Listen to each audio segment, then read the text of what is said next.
Hashtag Impact invites you in to eavesdrop on raw and honest conversations on creating positive change in the world.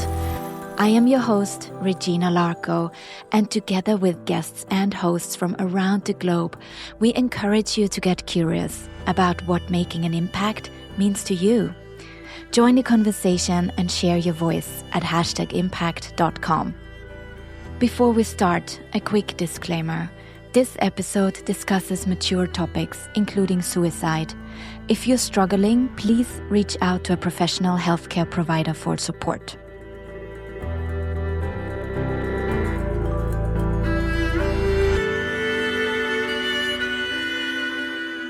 Today I am with Jimmy Westerheim, founder and CEO of The Human Aspect, a foundation working to redefine mental health. They are building the world's first and largest digital tool to guide us through our challenges in life, the Life Experience Library. Jimmy is a curious soul, has been searching for what makes us human his entire life. Growing up, feeling like an outsider, falling into loneliness to the point where he was fortunate to survive, and from there, sparking into exploration of the world to seek answers. He has been fortunate enough to have been exploring 60 countries, interviewing more than 1,000 people about their life's toughest challenges, and worked in sports, shipping, fieldwork, and now mental health and social entrepreneurship. While exploring the challenges of life, he found that it is our human aspect connects us beyond labels and narratives. Welcome to Hashtag Impact, Jimmy. Thank you. A true pleasure to be invited. I always love to give away how our connection was made and want to give a warm shout out to the amazing team at Ashoka, based here in Vienna. In particular, Marie Ringler and her team, who has connected us, because what I didn't mention in this introduction is that you are also a Ashoka Fellow. Correct. Yeah. Lifetime, as we said. Unless you do something really bad, maybe you'll be thrown, but we don't know. A lifetime Ashoka Fellow. For everyone, our Hashtag Impact listeners will know Ashoka. If you don't, by any crazy chance, I will put the link in the show notes as well, so that you can inform yourself about the amazing work that they are doing globally to advocate for everyone being able to become a change maker, just like you, Jimmy, and amazing work they're doing. And of course, also Human Aspect. What you're doing is incredible. I've been so moved and inspired by your beautiful Life Experience Library, and I know we're going to get more into that during our conversation as well, so people can learn to understand what your intention is behind it and what an impact it's already made. But I want to go back to your starting point. If I understand from my research, a big driver for you in building this Life Experience Library is to show people that they are not alone in the world with the challenges that they are going through, and that is a big driver for founding and building the Human Aspect. So that starting point where you felt there are these collective feelings of loneliness out there in the world that you would want to tackle because you experienced it yourself, and you now wanted to do something about that. To understand that context, I can share a bit of how I ended up in those situations. Growing up, most of our challenges starts with our parents or our grandparents. You know, they carry on with them. Part of the narrative into which you are born was the same for me. My mom, my aunt, and my grandmother, together with my uncle, was living in a bigger city in Norway. Or bigger city in Norway means, still a tiny city. But anyways, it was like 80,000 people, something like that. So a small city. And sadly, my grandfather was struggling with alcohol and was struggling with his own demons, probably, that made him incredibly abusive. So my grandmother took my aunt and mom, and they ran 700 kilometers to start a new life in a tiny village. My mom was a teenager. So imagine being taken out from a city into a tiny village of 500 people when you're a teenager. This is not the best thing for your development. Even though they felt safe, it was difficult for my mom and my aunt growing up there. They felt like outsiders, even in the same country. They had a different dialect and was pretty much singled out, was thinking differently. My mom had a vision of moving away and starting her own life. But she became pregnant with me. And it was a little bit, or it was unplanned. So I came into her life on a time where she was about to move out from there. So of course that also put a little bit of a strange energy into me being born. And my father didn't want anything to do with it. So that meant that my mom had to make a decision of, do you become a single parent in a big city and start studying, big studies alone, or do you stay close to your family where they can support you in raising this child? So I think the decision was fairly easy, but there was grief attached to it. So when I came into the world, there was joy, probably, obviously, but there was also some grief connected to a life she could have had, I assume.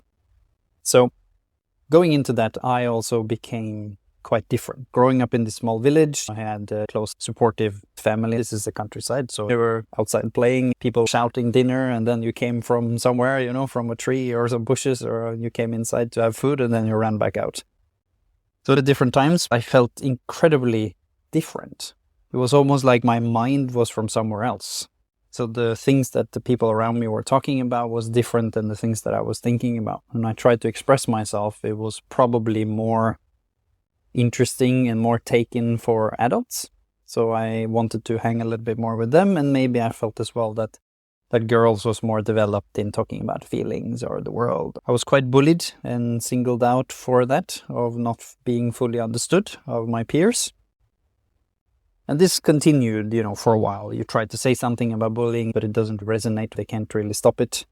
When I was 13, my biological father was in and out of my life, struggling with alcohol and abusive behaviors and his own demons. I've had that, plus the bullying, and then my mom got sick on top of it. So she had her own journey and didn't have the resources to support me. That's where the loneliness really just fell down on me. And I ended up in a moment where I planned my own suicide at 13 years old, where I really struggled to see any hope, which is, of course, why most of us end up in that headspace. Because we genuinely believe in the moment and in the subjective, emotional world that we co-create with our own mind, that the world would be better if we leave it, and you don't see why you would want to continue. So there's no life motivation anymore in that moment. It was incredibly dark, and I was very fortunate that I survived that week between I made the plan and when I was supposed to do it. And once I came out of that, that's where I found this drive, similar to my mom, I think, to get out of this village and into the world and create some form of life where I could put this behind myself, And that's what I did. And to make a very long story much shorter, I ended up moving out very early, going to athletes college, into a smaller city, and started building my own life and kind of put mental health struggles in the rearview mirror, if you could say so. You can look back at it and you potentially could say that I suppressed a few of the things as well, and maybe there wasn't space to talk about it, but it was also the narrative of many of us in our generation of moving towards independence was an achievement. If you did things alone, you were cherished. People were like, wow, you moved out alone, you moved early, you can deal with things on your own. It was very rarely people said, wow, did you ask for help? So brave. We weren't cherished for that. So I carried on life in a similar fashion. I was a rescue diver in the Coast Guard. Then I started studying. Of course, that's what I've been told my whole life. I come from quite a poor family as well. And then, of course, getting an education was the cornerstone on how you would build and support both my family, but also myself, and getting out of that kind of narrative. So I studied international shipping. It was very popular at the time, and it also felt quite interesting, especially after I'd been in the rescue diver and the Coast Guard. I'd been out in the ocean. So I went into that. I wanted to have my bachelor's, be the first one in my family, and then get a master's. I had big plans. And even though I had ADHD and a lot of unrest in me, I was so driven that I was also very good in school, and I performed quite well. So after just 1 year in school, I was fortunate enough to be headhunted, and my plan was just broken. Suddenly I was hired by the biggest company in the world at the time. And suddenly I remember walking around the office in a suit that I still had from back in the days that was a little bit short, and I was thinking that they must have made a mistake. You felt like a complete imposter. I was 20 years old. It was strange, to be honest. The next person was 10 years older than me. But I was also the kind of person, which comes a little bit with the turf of ADHD, is also that you're not really scared of taking big leaps. I've always had some form of support from my family that doing bigger things or daring to do things that you're not fully sure of how to do, if you just stand in it, then you will figure it out. So I did that, and I was there for 7 years, while I was also a youth coach and very much engaged with teenagers and youth on the sports and football side to try to support them, both privately as a personal advisor on some of the best athletes, but also on a team level. So you could say I had two hats. I had the sport hat that was still kept alive as me having ambitions to become a coach and a personal advisor, and still the athlete dream was still there for some years. And then on the other side, I had my shipping career. That was who I was in many aspects. And I moved to Singapore as an expat, kind of 7 years in, kind of the height of the career. A lot of the people, even the people that bullied me when I was younger, sent me messages on Messenger back in the day and were like, wow, it's so impressive. It's inspiring that you moved from this tiny village and into the world. Because that's when we started expressing ourselves in social media. So people started looking up to us in a different way because we had this narrative going on in the digital space, right? So you could very much say that I was living some form of dream compared to where I was coming from. But you could also say that it was potentially an unconscious dream. I was a result of society just as much as I was a result of my own decisions. Because I was striding for something. And I didn't really know what was driving it, other than that I wanted to move forward. So I wasn't the best at fully cherishing the moments, other than, some magical moments in nature or things like that. But other than that, I was very much what's next kind of guy. And in Singapore, after 6 months, that's where the second pivotal moment in my life came that started the journey to the human aspect. And that's where loneliness came back. Because as I said, even though it felt like I was a successful person coming out of my challenges, and in many ways I was, but I also suppressed the core reason for why I was struggling. And I kind of filled my emptiness with these achievements, you could argue. So in a football match in Singapore, after 6 months, I shattered a disc in my spine and cut a lot of the nerves to my right leg. And suddenly I was in the hospital. And I remember after 43 hours, sitting in the hospital, these white walls and people popping their heads out, saying last names for people that wants to come in for a session. And I remember having a big folder like this with all the test results. And then someone had told me that you have to do emergency surgery. You most likely will never be able to do top-level sports again. And maybe you would have to move back home. And this part of the career in shipping would end. And imagine when you have both of your identities falling into your head at the same time. Identities that you had worked so hard to achieve, but also identities that maybe kept you alive. They were the reason why you continued. That black hole didn't come into the light because you had dulled it down with these two things. And now they were just taken away from you, revealing the darkness that was inside of me in many ways. And I remember trying to open up a little bit, being a tiny bit vulnerable. And when you did, you got kind of responses like, which meant, but responses like, you're so brave, you're so tough, you can deal with this, another challenge, another bump in the road, you can get over it. Because as I said, it's not like I didn't have challenges, but I had the tendency to move beyond them pretty quickly. And then I kind of felt trapped in the labyrinth of independence, because suddenly you realize you're alone. You worked so hard to achieve things that even though you have family and friends that is connected to you and that is there, they can help you move an apartment, for example, if you ask. But they're not emotionally connected to you as a support, because you are their support. Or at least you have made yourself into an identity that is supporting others, not in need of support.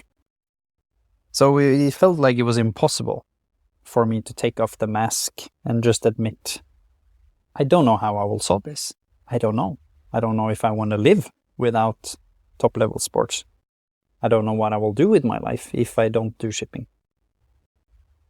And that's where the second moment came. And it's also important when we talk about suicidality to talk about it in different ways. When I was 13, it came slowly. It came as a result of years.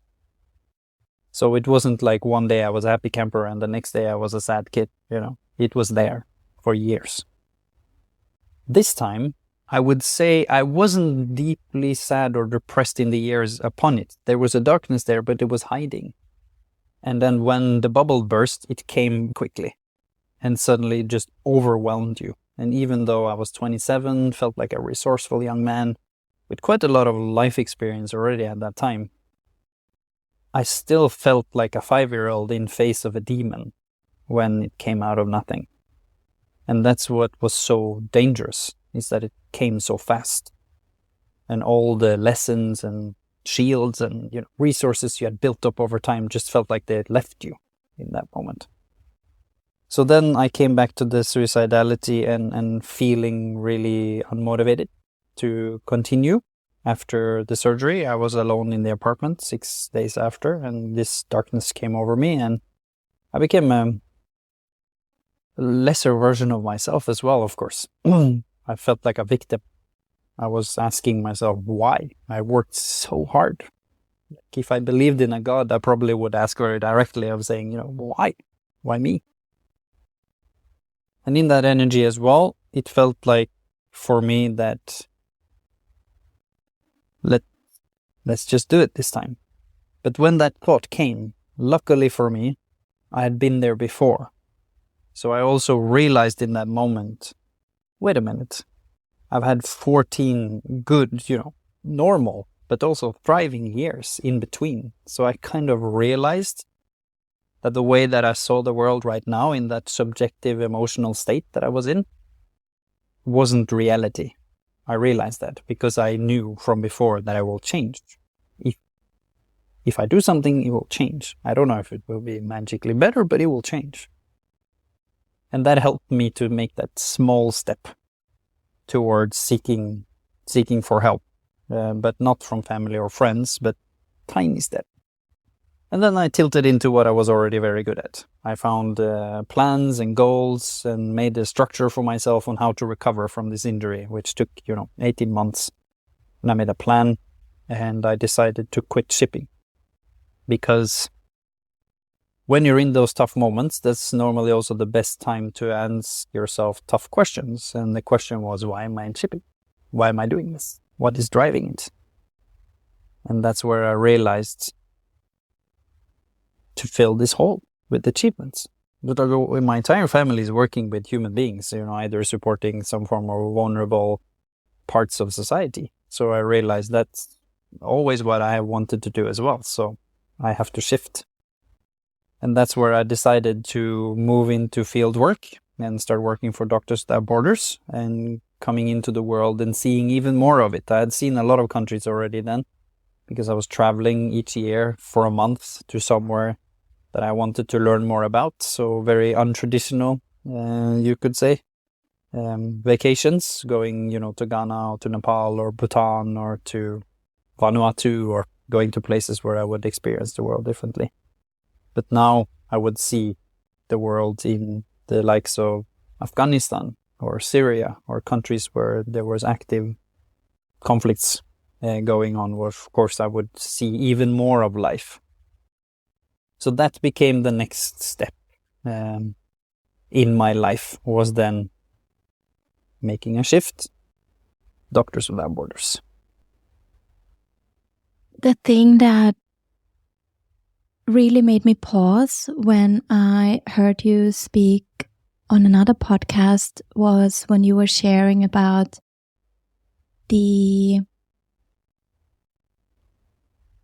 difficulty of even finding vocabulary and language around the things that you were going through when you were finding yourself in this, I think you refer to it now as this dark time of your life, and how what you're building with the human aspect is actually an archive of also putting language on experiences that are so hard to put in words, especially when you're still in it.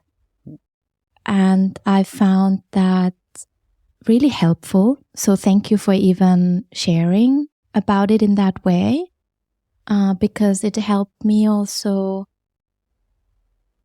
actually understand a bit better some of my friends that are also struggling with depression, and people in my circle of friends and family, to even gain a bit better just understanding, because I think often what you also want to do when you see someone else struggling is also that you would love to help in any way. And I think that lack of vocabulary and that, I would almost say, fear of even speaking about it is on all sides. There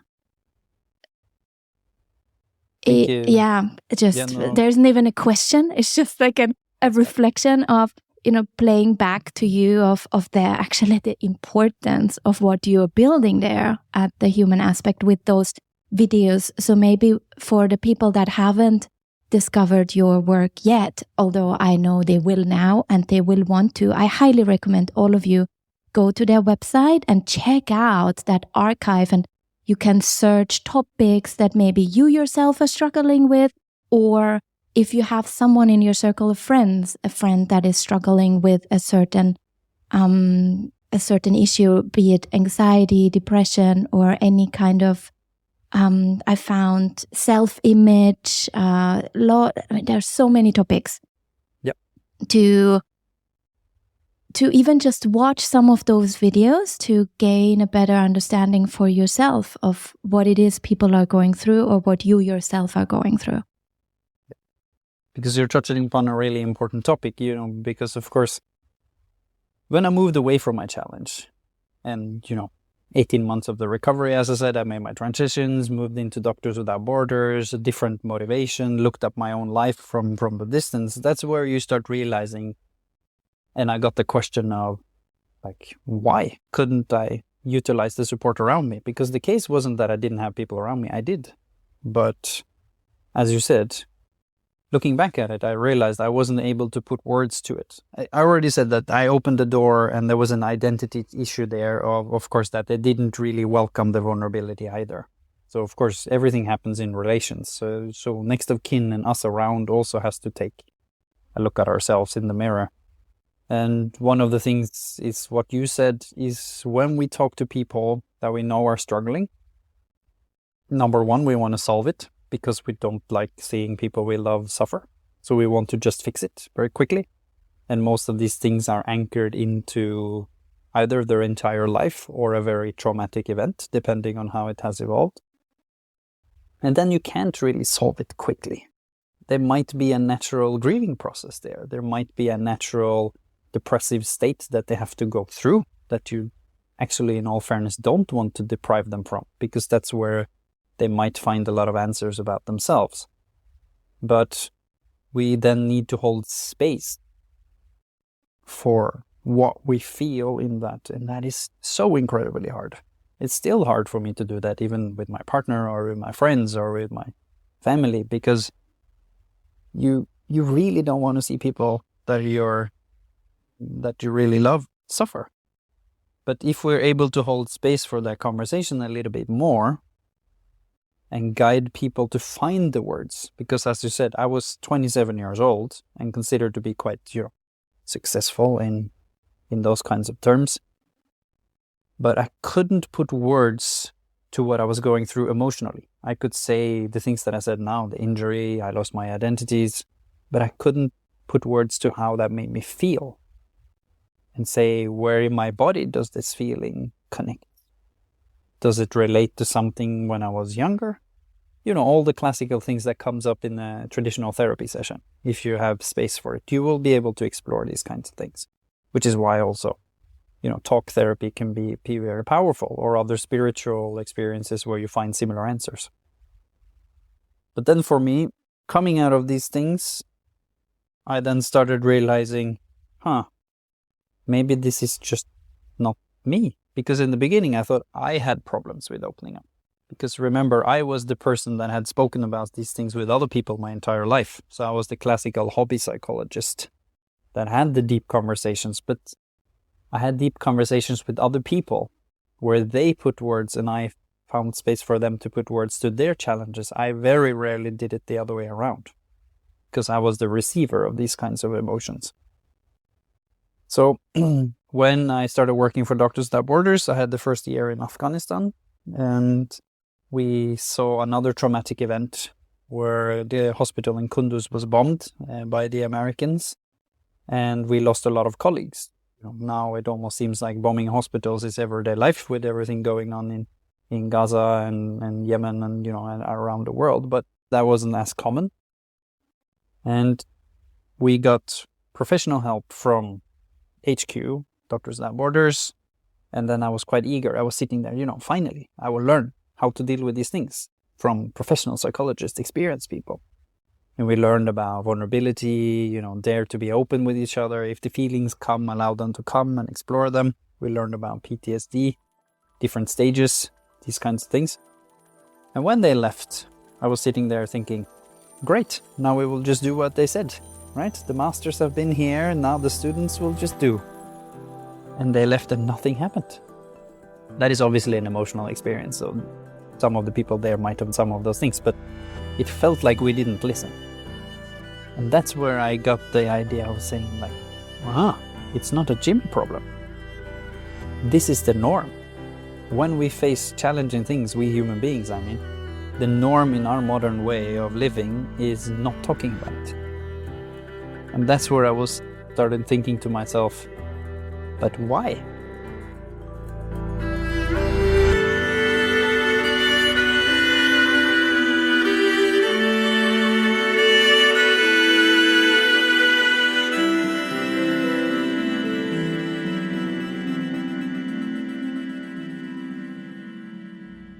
It makes no sense. And that's where I found the things that you said. I found the shame and stigma that we feel for some reason that we can't reveal our vulnerabilities. And there's many different reasons for that, but that's one of the factors. And then I found the other factor of missing the words, the lack of emotional vocabulary. You don't really talk about emotions when everything is okay or where things are a little bit bad. And then you're suddenly expected to become an emotional expert when they're really bad. That makes no sense. So society doesn't really cater for us to learn emotional language. And then the other element is most people, sadly, that we lose to suicide, 800,000+ people a year on a global basis, most of them die without having ever spoken to anyone about it. It comes as a quote-unquote shock for the people around. And it would have for my family for sure. Both when I was 13 and 27, I definitely would have been in that category. And the main reason for that, I think, based on talking to a lot of people that shouldn't have survived, people that have done things that they should have died from, but for some miracle they survived. So they really intended to end their life, is that in that moment, they thought what they experienced was reality. And as I said, because I had experienced it when I was 13, I had a very bright moment when I was 27, where I realized that my reality right now is in my own head. I'm constructing this. It will change. And that tiny glimmer of hope was what got me through of not going through with it at the time. So I can very much understand the people that didn't have the luxury I did when I was 27 that end up doing it in an emotional, vulnerable moment. And I'm quite sure I would have been one of them if I didn't have that 13-year-old moment. So coming out of that, that's where the idea of the human aspect came up, as you said, because I wanted to contribute to society and help people in that vulnerable moment. I didn't want people to feel that kind of lonely, and I wanted us as society to grow beyond this and also connect, as you said, on what makes us the same, no matter where we're from and no matter the labels we have. So that's where I went onto the streets in Oslo after a couple of other missions for Doctors Without Borders, because I wanted to make a library and a space where instead of expecting us to grow this emotional vocabulary just out of nothing, we could look at the stories of other people who have, 5-10 years after their challenge to reflect back on it, and that has matured their language in the challenge, because that's where we mature our language. And they have shared it back. So we started doing structured interviews where I realized I had a natural ability to get people to open up. That's why I was bullied as a kid, as I said. I had been that person my whole life. And now I found a good use for it. That was also considered to be my job as a social entrepreneur. So I started interviewing people about their toughest challenge, and we went deep. We speak really deep. The kind of deep that many people in their interviews, when they finished, they said, I've never said that out loud to any human being. I didn't even know I had those words. So we guide them and make space and help them to find those words, which is then what other people can take from that interview and be like, that's exactly what I'm feeling, what that person described. In the same way as we do with music and lyrics, and always have done. Remember how we connect with music when you're lovesick and you're listening to a song and you're like, that's exactly how I feel, and then we cry and we eat ice cream, to stereotype a little bit. But we have always had those inspirations in human storytelling, either through music or the storytelling around the campfire. So we wanted to do that structured. And then we also have part 2, where people then talk about their journey through their challenge or learning to live with it, because you don't overcome losing a child for something as traumatic as that. So that's something you will in some way have to learn to live with. And then in the end, we talk to people about what did you learn? Because as you said, I'm very curious. There's still questions out there that I don't know the answer to. And one of the things was going through all of the things that you've gone through. What did you learn that you wish you knew in the beginning? And it's very fascinating when you ask people that question, because suddenly they become incredibly Yoda wise, You really think, because you realize that the answers that you're going to come with now are the answers that's going to be listened to by people that are in the beginning of the challenge. So it's a very respectful moment. And it's very fascinating what people say. That's where you start realizing that some of the advice that psychologists and professionals come with, they come from this. So you can study for 6 years to learn all of these things. And of course, it's important that professionals have a knowledge base. That's not what I'm saying. But also life gives you a knowledge base. So the answers that come here is incredibly powerful to the ones listening. Because you remember what I said when the professionals came to Afghanistan? What did we do? Nothing. Because maybe we were scared, or we didn't feel that the professionals was touching upon what was hindering us of doing that step. But through this interview, we try to guide you to remove those blockers of stigma and shame and lack of emotional vocabulary and low psychosocial understanding, for you to be able to make a step to either talk to your friend, talk to yourself, just dare to challenge the narrative that you're in, even if you're just alone, or to reach out to some form of professional help. And that's where we did. And when we started filming those interviews, we realized we were not good at production and filming. So we realized we need to find professionals doing that. So we built a very skilled production team that now has kind of pioneered what digital lived experience really means in psychology. And we realized we needed a psychology professional team with different form of thinkers within that space to form and shape the resource so that it wasn't just the videos, but now we have built resources around it, reflectional questions, and we have also built different resources, short documentaries, podcasts, infographics. But also then, once we were done with those processes, and the tool was out there and thousands of people was using it from all over the world, we started saying, okay, but it's a digital tool. How do we get it to be utilized in the physical world? And that's where we started doing all the different work that we do now, where we have structured projects in school, where we put the interviews in educational programs to teach, 13-year-old Jimmy to communicate and to reflect, not just on mental health, but on discrimination, on refuge, on war and conflict, but through the narratives and storytelling of real human beings.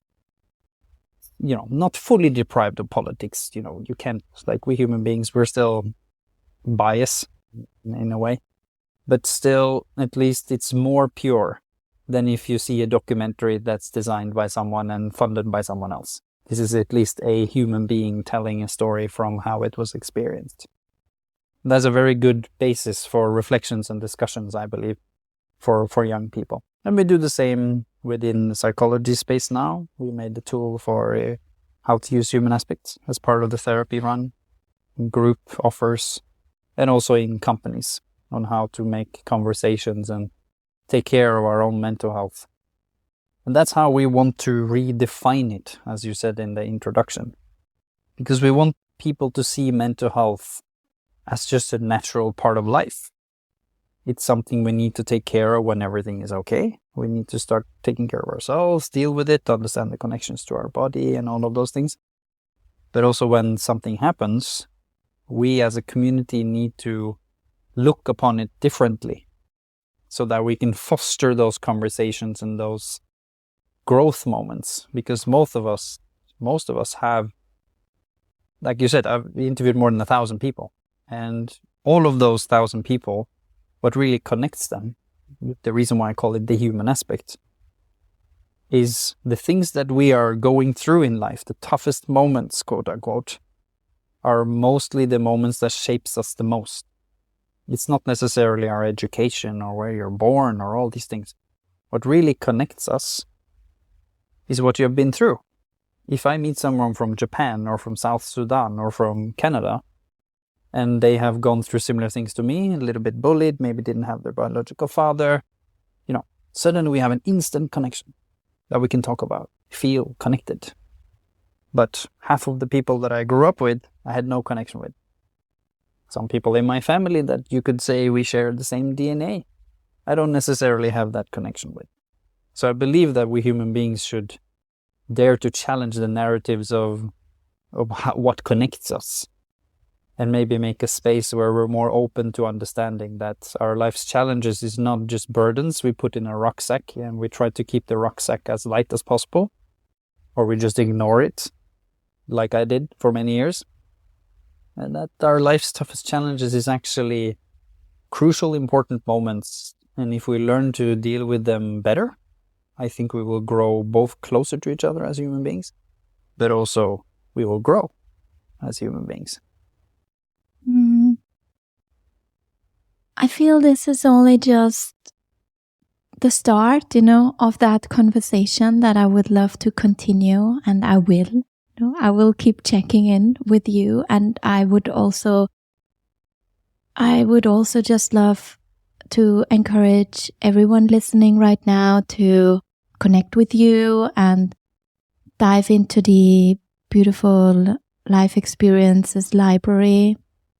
And I say beautiful, although I know there is so much heartbreak and ache and pain and suffering in there as well. But what I find beautiful about it is that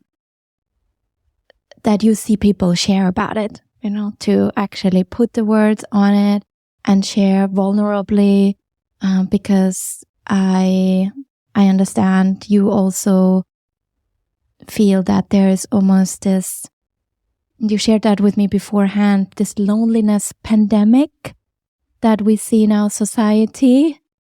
And that is something that I feel you so beautifully counteract, and to stand up for people not feeling lonely in their journeys, no matter where they are in the world, right? They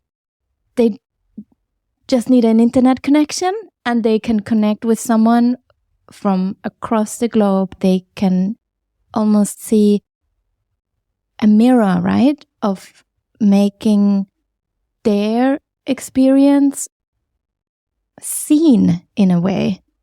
And there is, when you go to the website, and I'm teasing about this now because I want everyone just to, after they listen to the podcast, head over and try it out for yourselves.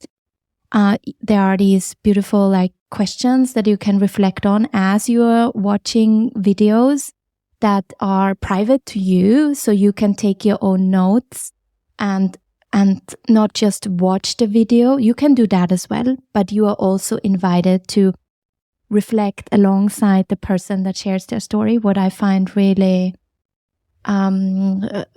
just a really great interactive tool and offering for people to engage with the videos in a very deep and meaningful way. So Jimmy, I applaud you for everything you're building over at the human aspect. And yeah, I agree with I what was you're meant saying. to ask you so many more questions, but I also just loved listening. That's why I didn't even want to throw in any more questions now, because actually, as you were sharing your story, you actually answered the questions that I had going into this, like what it means to be human, how to embrace being vulnerable, how to share about your own story, even if it's hard, because I can imagine you sharing your own is also not that comes easily, even after all your life's experiences. Definitely not. And to kind of round off, as you said, we can have other follow-up episodes later, but I think there's an important thing that all of us need to ask ourselves in this time, this very moment, is that we see the loneliness, and why we call it as a loneliness pandemic is because we are literally fracturing society. We had a society that was designed for us to be supportive and connected and to have time and moments with each other. I remember being at a technology conference 10 years ago. It was 15 years ago, actually, where they said, there were some of the best speakers in the world. And they said, technology is going to give us all the time that we feel we don't have. We're going to have more time with our kids. We're going to have more time with each other, with your friends, with your family. And it's a beautiful selling point, right? We're going to efficientize society in a way where you will have more time. The most valuable asset that we all human beings have, at least for now. We think we will die from this body anyways. But we're sitting here with the answer now, 15 years later. And I do a lot of talks, and I then always challenge the audience to say, raise your hand if you feel you have more time now than you did 15 years ago. And it's almost zero. It's very few people that take their hand, right? And we can do something about this. We need also to realize that if we have less time now, we did something wrong. And that's also why more and more people are struggling. That's why we see a rise in mental health struggles and challenges for our young people. So, as you said, the question is, what is the human experience? Do we want to be living alone, basically talking to each other through digital spaces? I don't think we want to do that as the main thing. Technology is supposed to be a tool in the same way human beings have used tools since our evolution to help ourselves move forward. So I would really want everyone, as you said, to utilize this digital tool, but based on real human beings, and see how you incorporate it into your own life and see if you can make some changes that will allow you to have a little bit more time, and that the time that you have is vulnerable. Dare to have conversations that doesn't have an objective. Start with a thought that you have. I was thinking about something today at work. I heard something on the radio. I was reminded about something in a series or a song. And dare to talk about it while you're cooking, or while you're sitting down, or while you're in the bus commuting, depending on where you are in your life. And see if that conversation takes you somewhere where you can dare to ask deeper questions. Because the reason why most of us are not vulnerable is because we're not really asked deep questions, and we don't have the space. When you ask me, how are you doing? If you don't have 3 hours and I'm struggling, I will probably not answer the question. So if I know that you have 5 minutes on the way to the coffee machine at work, or I know maybe you have 20 minutes before you're going to pick up your kids at football practice, then why would I answer that question? Because I know there's no space for you to hold it. So if we really want to know how people around us are doing, I think we need to make space for that. But at the same time, it's also important for me to say, as someone who has been in these dark holes, if people answer how they're doing, that doesn't mean that that is reality. It is their reality in that moment. It's also our job to challenge that, of course, a little bit, and to hold space for us to look at it from different angles. But first we need to allow ourselves and people to explore it. How does it really look right now? From there on, that's where we can do the positive changes as well. I think that is helping us to move closer to each other, but also moving closer to facing our challenges and hopefully moving beyond them. Because we're not meant to be in our own life challenges for the rest of our life. Then there's something that is stuck. I think that's also the hopeful element I would want to finish off with, is the beauty of the human aspect, the library and the life experience library, is that you will find people, as you said, from all over the world, more than 100 countries, that have taken time together with us to put words on their life journey. And by listening to that, you can spark some reflections and thoughts on how you could explore your own life journey, or how you could support or help your friends and family to be a better supporter, as you said earlier as well. Yeah, I love that hopeful note.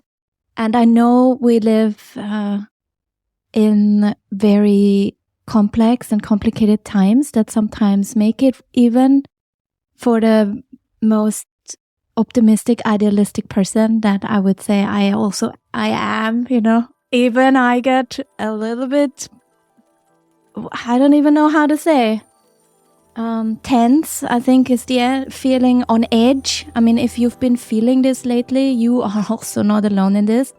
And I know that Jimmy made you reflect and feel also maybe a bit more connected to yourself as well. At least I feel that. So thank you, Jimmy, for all your sharing. And I will send you off in the quick fire round now. Are you ready for it? This is where we're looking for very quick fire answers. Making an impact means doing something outside of yourself. Who inspires you in the way they build community? I would say the small people that I've met along my way that has managed to build community on a small scale, because I believe building small scale is more important than building massive. Oh, okay. Now we have to have the follow-up conversation on that. I love that. This is super interesting. Or I will take a mental note for myself to follow up on that. But last but not least, what could everyone do right now in this moment to make the world an even better place? Daring to ask the questions that you think is scary to ask the people that are close to you. Yeah, let's all do that. Jimmy, where can people connect with you? My name is Jimmy Westerheim, and I'm, for one reason or for unknown reasons, the only one with those two names in the whole world, so it's very easy to find. And of course, the human aspects. We are everywhere on social different channels, and you can connect with us and send me any questions or reflections that you might have. And of course, if you use the library and have any reflections, that is very motivating and helpful for us in the team as well. It's hard work being a social entrepreneur, so anything you can share that you realize by seeing the library, or you find some use of it, then please share. That's something that will help us and the team a lot. Thank you, Jimmy.